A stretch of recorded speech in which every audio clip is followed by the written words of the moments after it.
I'm gonna predict the fucking Broncos record. All Of right. course you are. Wow. Only I have to. I have to. second week of this idea. I Broncos coming have out. to. I have to. All So, right. starting from the get-go. All right. I've looked at this schedule briefly. I'm gonna be kind of winging this. But we're starting out week 1 in Seattle. We're going to play the Seahawks. This is a win for the Broncos. Okay.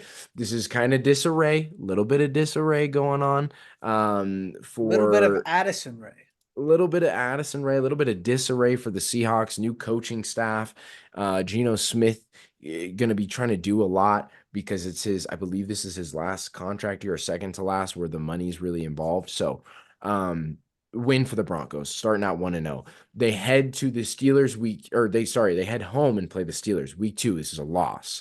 They lose to Russ, revenge game. Unfortunate. The defense for the Steelers is just too good and a bit overwhelming for a rookie quarterback in Bo Nix. By the way, Bo Nix is starting week 1.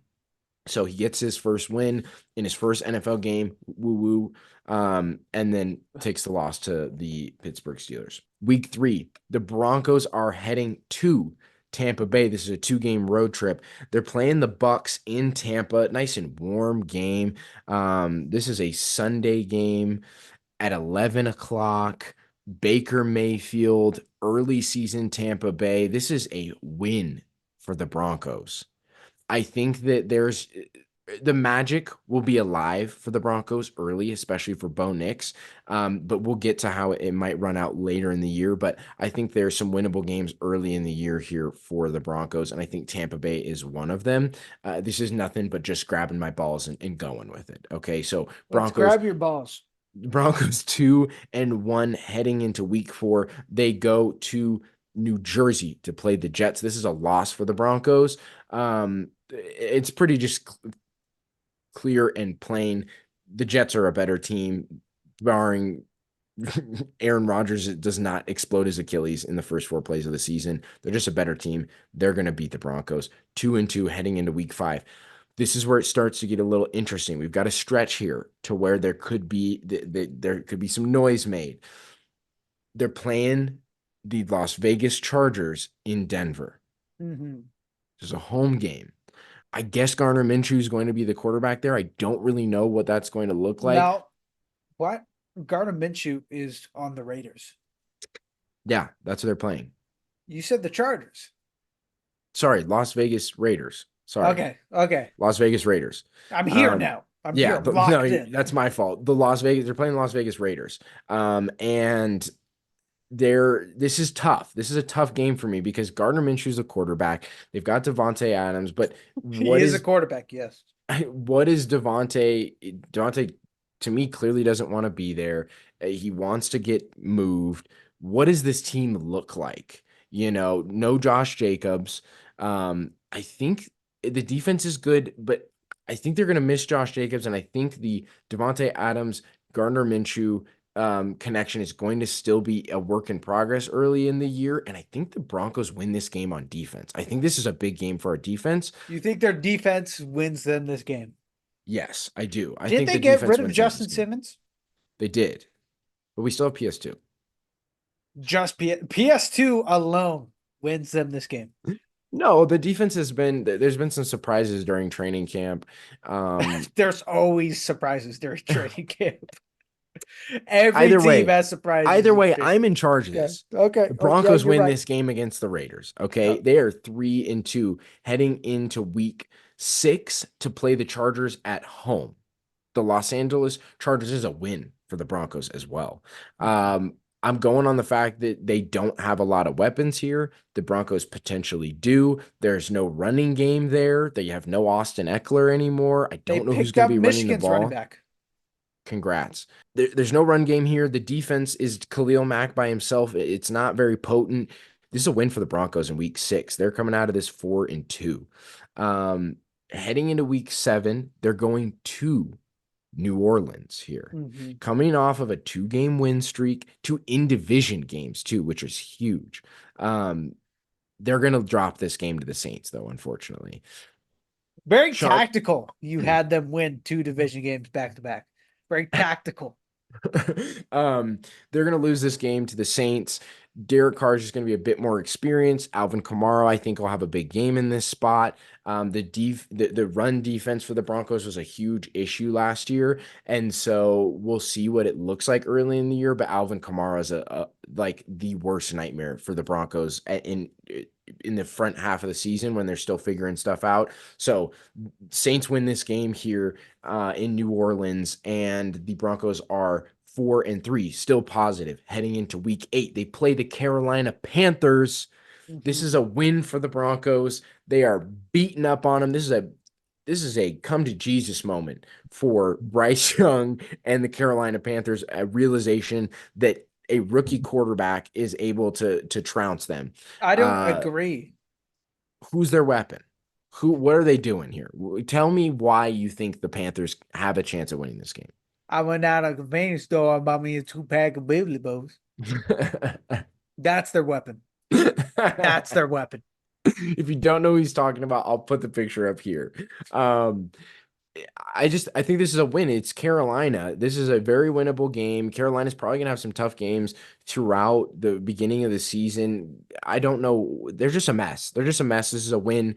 I believe they're 5-3 heading into week 9 to play Baltimore. We don't need to talk about it more than just that. They're playing in Baltimore. It's a loss. Okay. They are 4. Hell yeah, it is, brother. They Hell are. yeah, it is. They are 5-4 heading into week 10 to play KC in Kansas City. This is a Sunday game Taylor at Swift there? 11 o'clock. I don't know. I've heard rumors. I think that they're broken up. I don't know. No, they're not. They're not. How dare you say something like that? I don't know. I don't pay attention to them. I will slit your throat. You say something like that again. Dude, I'm jorking it. Calm down. They're going to lose this game. Taylor and Travis. They're going to lose this game. The Broncos lose this game to the Chiefs in division. They dropped their first in division game.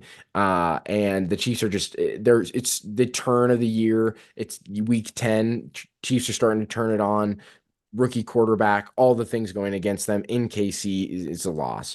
So they are going to be 5-5 heading into week 11 to play the Falcons here. Big spot coming off of a 2-game losing streak. Big spot in the pants. I think this is a win. Let me explain why. I don't think Kirk is healthy at this point. I think he re-injures the Achilles, unfortunately. I think that it's a tough spot for them. He's not healthy. They're playing with whatever quarterback you want to throw in there at this point. And it's obviously Michael Penix. Oh yeah, you're right. I totally forgot he existed. What do you mean? Like, obviously Michael Penix has started. So it's a great game in the fact that we're getting to see 2 rookies go head to head here. Yeah. But I think at this point, Bo Nix has been playing. He's been playing 11 weeks at this point, and Michael Penix is probably on week 2 or 3 at this point. So he's more comfortable in the system. This is a win for the Broncos. See, here's the thing. I chose the Falcons. What if I have Kirk Cousins bust this Achilles week 1? What if I put that in? Look, I don't know. That's for you to decide. Weeks, Michael Penix first 11 weeks. That's for you to decide. So they come out of week 11 with a win, 6-5. We've got our head above water here. We're going to Las Vegas this time to play the Raiders. And this is another in-division game. They're dropping this one. Okay. They're dropping this one. At this point, Gardner Minshew and what's the difference? Yeah, Gardner Minshew and Devontae have figured it out. They probably have figured out some sort of run game at this point, whether it's a committee or one guy that's taken the lead here. It's later in the year. Defense has figured itself out. I think they're a better team at this point. Not so much better. Who the has Aaron Jones? Is it the Raiders? I'm searching it up. No. Who has Aaron Jones? Why do I want to say the Bears? No, the Bears don't have. Okay, it's Zamir White. So you're right. You're right on the Raiders. But dude, who the got Aaron Jones? Vikings. Oh, okay. I didn't even know that when I did their season. Okay, so either way, Raiders at this point they're dropping this game. I think the Raiders have figured it out to some degree. It's a good game. I think it's a nasty kind of game where it's like 17-19, something like gross, where it's just like dogfight late in the year. They get the win here. They drop their second division game, so they're 6-6 going into week 13 playing the Browns. And I have no idea if Deshaun Watson's going to be good, if he's going to be healthy, but their defense is good enough to win them this game. Broncos drop this game. So coming out of week 13, they are 6-7. Deshaun Under Watson mollies the other team for a win. underwater here. They get a bye in week 14. Late bye, not exactly great for, They lose. rest, but either way, great time to have it, especially with the slate of games they've got finishing the year out. They've got the Colts in week 15 now. They're at home. They play the Colts. This is another one. I don't think that Anthony Richardson's going to be playing quarterback for them. So I'm going to give this game to the Broncos for that reason. You don't think just let's just look at late season Joe Flacco. This is the same scenario. You're putting Joe Flacco in the same scenario that he was on the Browns. He was fantastic late season, Yeah, postseason for the Browns. but what does their defense look like? That's my question. I don't know what their What does their defense is going to look like. offense look like? Now he has Michael Pittman. Sorry, I'm But cussing way too who much. else? Who else? That's the thing. In the Cleveland Jonathan Taylor. in the in the Cleveland offense, there was more there. I still think There's that the Cleveland only offense David was Njoku, and then like a and 31 year Amari old, Cooper. a 31-year-old Amari Cooper. Amari Cooper was fantastic late season, dude. You gotta stop. You gotta stop putting dirt on his name. I will never stop putting dirt on an old wide receiver when you think that like that counts as a stellar offense. I think it's a better offense than the Colts have right now. Hate The Browns have a incoming. Hate the incoming. Browns have a good offense. They just need a consistent quarterback. They have a great team. Colts have a worse offense than the Browns. I think so. I Okay. think the Browns have a better offense. Okay.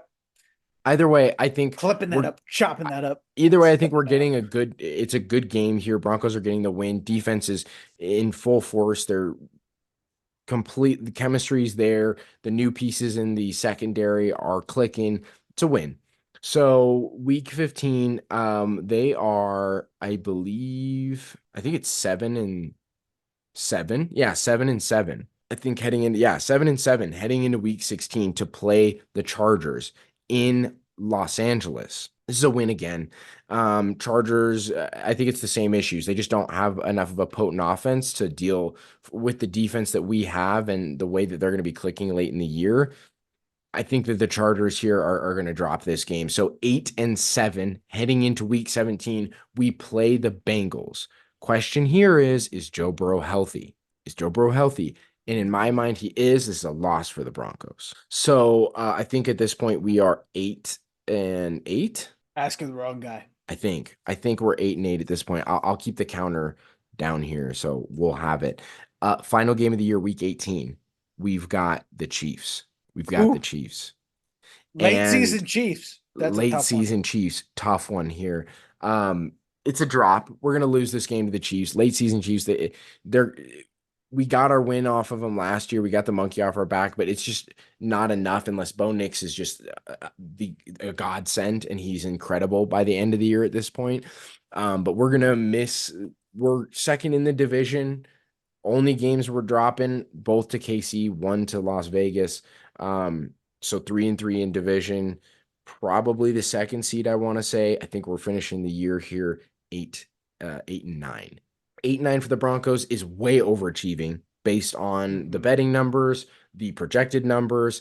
I've seen a couple you guys people are come ranked out and say 32nd overall for your roster. Yeah, like I've seen a couple people come out and say like the Broncos are going to surprise some people. There's a couple predictions out there, one in particular that has them finishing the year 10-7. I think that's a reach there. I think we still finish underwater, but not by much, and it's a really promising season for Bo Nix.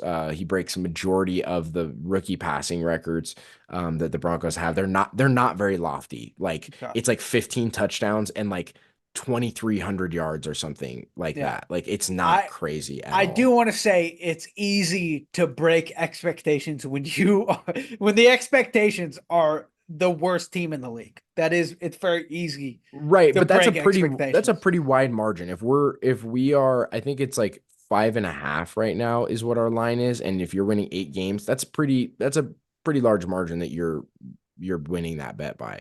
So yeah, overachieving, promising future, but nothing particularly wild. Eight, Gotcha. nine Broncos.